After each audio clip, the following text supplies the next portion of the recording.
U2C മീഡിയയിലേക്ക് എല്ലാവർക്കും സ്വാഗതം. യെസ്, U2C മീഡിയയുടെ ബിഗ് ബോസ് ടോക്ക് ആണ്.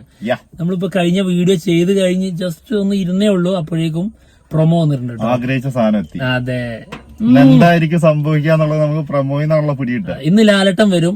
നമ്മൾ പ്രതീക്ഷിക്കുന്ന കുറച്ച് കാര്യങ്ങളുണ്ട്, അതെന്തായാലും സംഭവിക്കും അവിടെ, ഉറപ്പാണ്. കാരണം ബിഗ് ബോസ് പഴയ ബിഗ് ബോസ് അല്ല, പൊളിയാണ്. ഏഴിന്റെ പണി പണിഞ്ഞിരിക്കും, അല്ല പിന്നെ പണിതിരിക്കും.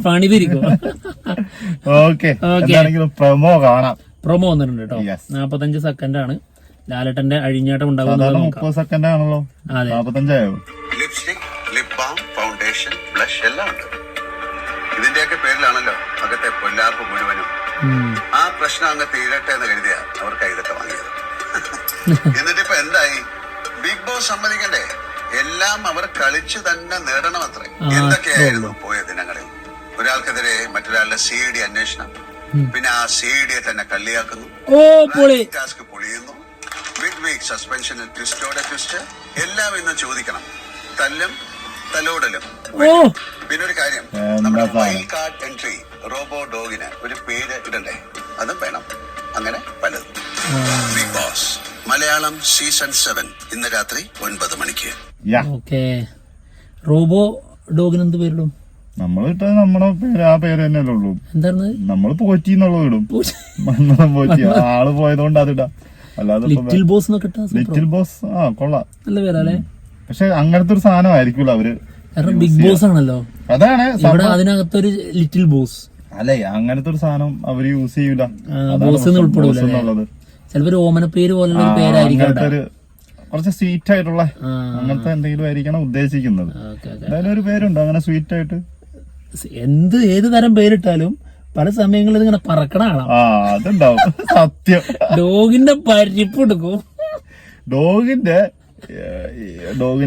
സെൻസർ എവിടെയാന്നൊക്കെ ഉള്ളത്. അല്ല, വേറെ സംഭവമുണ്ട്. ഇനിയിപ്പോ ഇതിനകത്ത് ഈ ഡോഗ് പോയി കഴിഞ്ഞാലേ ഈ ഡോഗ് ഈ പാവാടമ്മ തൂങ്ങുവോ? ജിസേലിന്റെ ആളാകുവോ? Boy friend ആകുവോ? പറയാൻ പറ്റൂല കേട്ടോ. ജിസൈലിന്റെ അടുത്ത ബോയ് ഫ്രണ്ട് ആയി മാറുമോ? ഇനി അക്ബർ പാടുന്നത് പോലെ ഒരു പാട്ട്, പൂമുഖവാതിൽ റോബോട്ട് പാടുന്നോട് പാടാൻ പറ്റും. പൂമുഖവാതിൽക്കൽ സ്നേഹം വിടർത്തുന്ന പൂന്തിങ്കളാകുന്നു ഭാര്യ. നിന്റെ സൗണ്ട് കൊടുത്താൽ മതിയായിരുന്നു അല്ലെ ഈ റോബോട്ടിന്. സ്കൂളിൽ പഠിച്ച സമയത്തൊക്കെ കലാതിലകമായിരുന്നു അല്ലെ. കലാതിലകായിട്ടില്ല, ഒരു കലം ഞാൻ എവിടുന്നൊക്കെ ഒപ്പിച്ചിട്ടുണ്ടായിരുന്നു. തിലകം കിട്ടിയില്ലെങ്കിൽ.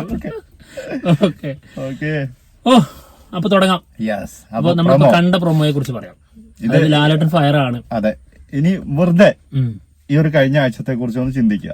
ഇപ്പൊ ലാലേട്ടൻ വന്ന പ്രൊമോന്റെ സ്റ്റാർട്ടിങ് എന്തൊക്കെയായിരുന്നു? മേക്കപ്പ് സാധനങ്ങൾ. വെറുതെ ഒന്ന് ചിന്തിച്ചു. അത് ലാലട്ടൻ വന്ന ദിവസത്തിൽ ഏറ്റവും വലിയ കാര്യമായിരുന്നത്, ഏറ്റവും വലിയ പണിഷ്മെന്റ് അവിടെ നടന്നത് അതായിരുന്നു. അതായത് ഈ വീക്കെൻഡിലും ഏറ്റവും പ്രധാനപ്പെട്ട കാര്യം അതുതന്നെയായിരിക്കും, മേക്കപ്പ് തന്നെയാണ്. അതുകൊണ്ടാണ് ഈ ഷോ നിർത്തുന്നു വരെ പറഞ്ഞിട്ടുണ്ടായിരുന്നത്. അതിന്റെ പേരിൽ ഈ പ്രശ്നങ്ങളൊക്കെ ഉണ്ടാക്കി കഴിഞ്ഞിട്ടും അതിന് ഒരു വാല്യൂ കൊടുക്കാതെ ഇത് മുൻപോട്ട് കൊണ്ടുപോയതിനും അതിനെ സപ്പോർട്ട് ചെയ്ത ആൾക്കാരെ എന്നെടുത്തിട്ട് ഉടുക്കും ലാലേട്ടൻ. ലാലേട്ടൻ ചിലപ്പോ പറയും ഇത്രയും ഭൂലോക മണ്ടന്മാരായ കണ്ടസ്റ്റന്റ്സിനെ സാധാരണ കണ്ടിട്ടില്ല. സാധാരണ ബിഗ് ബോസിൽ എന്ത് കണ്ടന്റ് കിട്ടും എന്ന ചാൻസ് നോക്കി നടക്കുകയാണ്. ഇത് ചാൻസ് കൊണ്ട് ചാൻസ്, ഇത് മുന്നിൽ കൊണ്ട് ഇട്ട് കൊടുത്തിട്ടും ചാൻസുകളാണ് ബിഗ് ബോസ് തന്നെ ഉണ്ടാക്കി കൊടുക്കുന്നത്. പക്ഷെ യൂസ് ചെയ്യാൻ മനസ്സിലാവണ്ടേ ഈ ഇട്ടിരിക്കുന്നതൊക്കെ കണ്ടന്റ് ആണെന്നുള്ളത്. ഒരാൾക്കും അത് മനസ്സിലായിട്ട്, ഒരാൾക്ക് എന്ന് പറഞ്ഞു കഴിഞ്ഞാൽ കുറച്ചാൾക്കാർക്ക് മനസ്സിലായത്. അനുമോളും ടീമും പൊളിച്ചിട്ടുണ്ട്. എന്തായാലും അത് തന്നെയാണ് ഇതിന്റെ സൂചന. ഈ പ്രൊമോയില് കൃത്യമായി പറയുന്നുണ്ട് അതിനൊരു CID അന്വേഷണം. അപ്പൊ CID അന്വേഷണം എന്നുള്ളത് വളരെ പോസിറ്റീവായിട്ടാണ് അവിടെ എടുത്തിട്ടുള്ളത്. പിന്നെ ആ CIDയെ തന്നെ കളിയാക്കുന്നു. പൊളി സാധനം ഇത്. അതെന്തായാലും ജിസേല് പൊളിഞ്ഞു കെട്ടിയൊരു സാധനമാണ്. അതായത് ഇങ്ങനെ കുണുങ്ങി പോയിട്ടൊക്കെ കാണിച്ചിട്ടുണ്ടായിരുന്നല്ലോ, ഭയങ്കര അപമാനിച്ചുകൊണ്ട് അനുമോളെ എന്തോ കട്ടെടുത്തു എന്ന് പറഞ്ഞു. ചപ്പാത്തി, അത് ആദ്യം ചപ്പാത്തി എന്ന് പറഞ്ഞു. പിന്നെ അതിനുശേഷം അരി പോലത്തെ സാധനം. പിന്നെ അതിനുശേഷം അതും കഴിഞ്ഞ് ഞാൻ ശരിക്കും കണ്ടിട്ടില്ല എന്ന് പറഞ്ഞു. പിന്നെ ബിഗ് ബോസിനോട് മാത്രമായിട്ട് പറഞ്ഞു, അതായത് അവരോടൊന്നും പറയാതെ ബിഗ് ബോസിനോട് മാത്രമായിട്ട് പറഞ്ഞു ഞാൻ വെറുതെ പറഞ്ഞാണ്. അപ്പോ ഈ സാധനം അവിടെ ഇത് പ്രേക്ഷകരും ബിഗ് ബോസ് അറിഞ്ഞിട്ടുള്ളൂ. എന്നാൽ അവിടെ മത്സരാർത്ഥികൾ, ആളെ സപ്പോർട്ട് ചെയ്ത മത്സരാർത്ഥികൾ കണ്ടിട്ടില്ല. അവർക്ക് അത് കാണിച്ചു കൊടുക്കും. അതായത് അനു അങ്ങനെ ചെയ്യില്ല എന്ന് അറിയുന്ന ആൾക്കാർ മൊത്തം അനുവിന്റെ കൂടെ ഉണ്ട്. അതെ അതെ അതെ. അല്ലാതെ അനുവിനെതിരെ അനു അന്ന് പനിശരത്തിന്റെ ഒക്കെ നമുക്കറിയാം. അനു തലേന്ന് അനീഷിനെ സപ്പോർട്ട് ചെയ്തു എന്ന് പറഞ്ഞിട്ടാണ് ഫുൾ ടീമിനെ അനുവിനെതിരെ തിരിക്കുക. എന്തൊരു ഊളയെന്ന് ആലോചിച്ച് നോക്ക്. ഇപ്പൊ അനീഷ് നല്ലത്, അനീഷൊക്കെ ഇന്നലെ പോസിറ്റീവായിട്ട് എനിക്ക് ഭയങ്കര ഇഷ്ടം. അനീഷ് മാറി മക്കളെ. അതാണ്, അതായത് അനീഷ് ഭയങ്കര വെറുപ്പി പരിപാടിയായിരുന്നു. അത് ആദ്യത്തെ ആഴ്ച കൊണ്ട്, ആദ്യത്തെ ആഴ്ച അല്ല, ഈ രണ്ടാമത്തെ ആഴ്ചയുടെ ലാസ്റ്റിലേക്ക് എത്തിക്കഴിഞ്ഞപ്പോഴേക്കും മാറ്റി. ആൾക്കിപ്പോ ശരിയാണ്, സ്ക്രീൻ സ്പേസ് ഒക്കെ കുറച്ച് കുറവാണ്, കണ്ടന്റുകൾ ആളുടെ ഭാഗത്ത് നിന്ന് കുറച്ച് വരുന്നില്ല, ഒക്കെ ശരിയാണ്. പക്ഷെ അത് നന്നായി. കാരണം അതിപ്രസരണം ഉണ്ടാകാൻ പാടില്ല. അതാണ്, അമൃതമായാൽ അമൃതവും വിഷം നീട്ടില്ല, അധികമായാൽ അമൃതവും വിഷം. ഞാൻ ഈ കലാതിലകം ഞാൻ പറഞ്ഞു ഒരു കലം വാങ്ങിയത്, അത് അമൃതയുടെ പിറകടന്നപ്പോഴാണ്. കലം കമത്തി, ഏതോ നാട്ടുകാര് കമത്തിയതാണ്. കലം മാത്രല്ലല്ലോ കിട്ടിയേക്കുന്നത്, വേറെ പല പാടുകളും. അതാ പറഞ്ഞത്. അതായത് കലം കുടിച്ച് കമഴ്ത്തൂലടാ, അങ്ങനെ കമത്തി നാട്ടുകാര്. അങ്ങനെ കിട്ടിയ കലത്തിന്റെ കാര്യം ഞാൻ നേരത്തെ പറഞ്ഞു. അപ്പൊ ഈ അമൃതയെ ഈ സമയത്ത് ഓർമ്മ വരാൻ കാരണം അമൃത പറഞ്ഞോണ്ട്. അപ്പൊ അമൃതം അമിതമായാൽ അമൃതയായിരിക്കും. അമിതമായാൽ അമൃതയും വിഷം എന്നായി. അമൃതവും വിഷം. അതാണ് അനീഷിന്റെ കാര്യത്തിൽ ഉണ്ടായിരുന്നത്. അതൊക്കെ മാറി.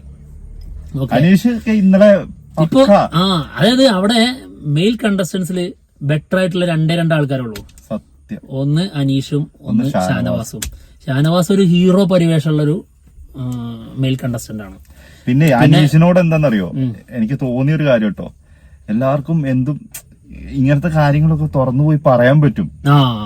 അങ്ങനത്തെ ഒരാളാണ്. അല്ലാണ്ട് ഇത് കേട്ടിട്ട് അപ്പുറത്ത് പോയിട്ട് പറയുവോ, അതില്ല. അങ്ങനത്തെ ഒരു ഊച്ചാളി പരിപാടി ഇല്ല. നമുക്ക് നല്ല ധൈര്യമായിട്ട് ഏത് കണ്ടസ്റ്റന്റിനും ഒരാളെ കുറിച്ചാണെങ്കിൽ പോലും അയാളോട് പോയിട്ട് പറയാൻ പറ്റും. അയാൾ അത് ആണല്ലേ എന്ന് കേട്ടിട്ട് ഇപ്പുറത്ത് പോയിട്ട് ഇരുന്നിട്ട് അപ്പുറത്ത് പരിപാടിയില്ല. അതിന് വേറെ ആള് അടുപ്പിക്കൂല. അതാണ്, അത് ആള് തീരുമാനിക്കും. ഞാൻ എപ്പോ ആരോട് സംസാരിക്കണം. അത് തന്നെ ഏറ്റവും വലിയ പോസിറ്റീവ് ആയിട്ടുള്ള കാര്യമാണ്. പവർഫുൾ ആണ് ആള്. എന്തായാലും നല്ല മത്സരാർത്ഥി. അനീഷ് നല്ല മത്സരാർത്ഥിയാണ്. നമുക്ക് വെറുപ്പിക്കുന്ന ഒരു പരിപാടി ഉണ്ടായിരുന്നു, അതൊക്കെ ആള് വിട്ടിട്ടുണ്ട്. ഇപ്പൊ ആവർത്തനം ഇല്ലല്ലോ. ഇല്ല, ഇപ്പൊ ആവർത്തിക്കുന്നൊക്കെ. അതായത് എനിക്ക് തോന്നുന്നു അത് ആള് ആദ്യത്തെ സമയത്ത് കുറച്ച് ഓവർ ആയാലും എല്ലാരും ശ്രദ്ധിക്കൊള്ളുന്നല്ലേ. ആ ലെവല് പിടിച്ചിട്ട് കുറച്ച് മാറ്റി പിടിച്ചു. ആ ലെവല് പിടിച്ചത് തന്നെ ആൾക്ക് ഈ ഒരു ഇത് കിട്ടാൻ വേണ്ടിയിട്ടാണോ, ഒരു അറ്റൻഷൻ കിട്ടാൻ വേണ്ടിയിട്ടാണോ എന്നൊരു സംശയം ഉണ്ട് കേട്ടോ. എന്താണെങ്കിലും ഇന്നലെ 2 ദിവസമായിട്ട് ആള് പക്ക ഒരു അങ്ങനത്തെ ഒരു നിയന്ത്രണത്തിലാണ്, ആളുടെ തന്നെ നിയന്ത്രണത്തിലാണ്. അതുകൊണ്ട് അടിപൊളി. അത് നമ്മള് നല്ലതാണ്. അതാണ് പറഞ്ഞത്, നമ്മൾ നല്ലതല്ലെങ്കിൽ ആള് ചെയ്തതിനകത്ത് എന്തെങ്കിലും പോസിറ്റീവ് ഉണ്ടാവും നമ്മൾ പറയണം. നമുക്ക് എല്ലാവരും ഒരേപോലെ തന്നെയാണ്, അല്ലാണ്ട് ഒരാൾ വ്യത്യാസമൊന്നുമില്ല. അതെ, അല്ല ആള് മോശമായിട്ട് ഞങ്ങൾ ഇരുന്നോണ്ട് ഇങ്ങനെ നല്ലത് പറയാം. ഞങ്ങൾക്ക് ഒരിക്കലും മനസാക്ഷിക്ക് എതിരെ പ്രവർത്തിക്കാൻ കഴിയില്ല. മോശമാണെങ്കിൽ മോശം പറയും. ഇപ്പം അത് പറഞ്ഞിട്ടുണ്ട്. ഇവരൊക്കെ അതും പറഞ്ഞിട്ടാണ് ഈ അനുവിനെ അതെ സെപ്പറേറ്റ് ആക്കാൻ ശ്രമിക്കുന്നത്. നിങ്ങൾ കാര്യം നോക്കണം. അത് ഞങ്ങൾ ഈ ബിഗ് ബോസ് തുടങ്ങുന്നതിന് മുൻപ് അനുമോൾ ഇതിന്റെ അകത്തേക്ക് വരുന്നുണ്ട് എന്നുള്ള പ്രഡിക്ഷൻ ലിസ്റ്റ് പറഞ്ഞപ്പോ അനുമോളുണ്ടോ എങ്കിൽ ഞാൻ അനുമോളെ ആളാണെന്ന് ആള് പറഞ്ഞിട്ടുണ്ടായിരുന്നു. ഓർമ്മ ഉണ്ടായിരുന്നില്ലേ? അത് രസത്തിന് പറഞ്ഞതാ. ശരിയാ. അത് കഴിഞ്ഞ് ഇവൻ ഒരു വീഡിയോയില് പറയുന്നുണ്ട് സേഫ് ഗെയിം കളിക്കുന്നത് ആര് എന്ന് ചോദിച്ചപ്പോ അന്ന് എനിക്ക് ഭയങ്കരമായിട്ടുള്ള അഭിപ്രായ വ്യത്യാസം ഉണ്ടായിരുന്നു. ഞാൻ സേഫ് ഗെയിമില് അനുമോളെ തെരഞ്ഞെടുത്തില്ല. ഇവൻ സേഫ് ഗെയിം കളിക്കുന്നത് അനുമോൾ എന്നുള്ളതാണ് ആ ഒരു വീഡിയോയിൽ തെരഞ്ഞെടുത്തുള്ളത്. ആ ആളാണ് ഇപ്പൊ അനുമോളെ ഭയങ്കരമായിട്ട് കഴിഞ്ഞ വീഡിയോയിൽ നിങ്ങൾക്ക് കണ്ടാ അറിയാം. അതായത് ഭയങ്കര ഇഷ്ടം തോന്നിയിട്ടാണത്. തീർച്ചയായിട്ടും മനസ്സിലായില്ലേ? അപ്പൊ സേഫ് ഗെയിം കളിക്കുന്ന ആള് എന്ന് തോന്നിയെടുത്തു നിന്നാണ് അനുമോൾ ഇത് തിരിച്ചെടുത്തിട്ടുള്ളത്. അനുമോൾ അത് തിരിച്ചെടുക്കാൻ അതുപോലെ തന്നെയാണ് അനീഷും. അതായത് വെറുപ്പിച്ചിട്ട് തിരിച്ചെടുത്തു. ഇനി വേറൊരു കാര്യം പറയട്ടെ. ഇപ്പം പലരും പറയുന്നുണ്ട് അനുമോള് ജിസേലിന്റെ പുറകെ നടന്നത് അല്ലെങ്കിൽ ഇത് പോയി കണ്ടുപിടിച്ചത് തപ്പിയത് ഒക്കെ മോശമാണെന്ന് പറയുന്നുണ്ട്. ഞാൻ ഒരു കാര്യം പറയട്ടെ, അത് തന്നെയാണ് കണ്ടന്റ്.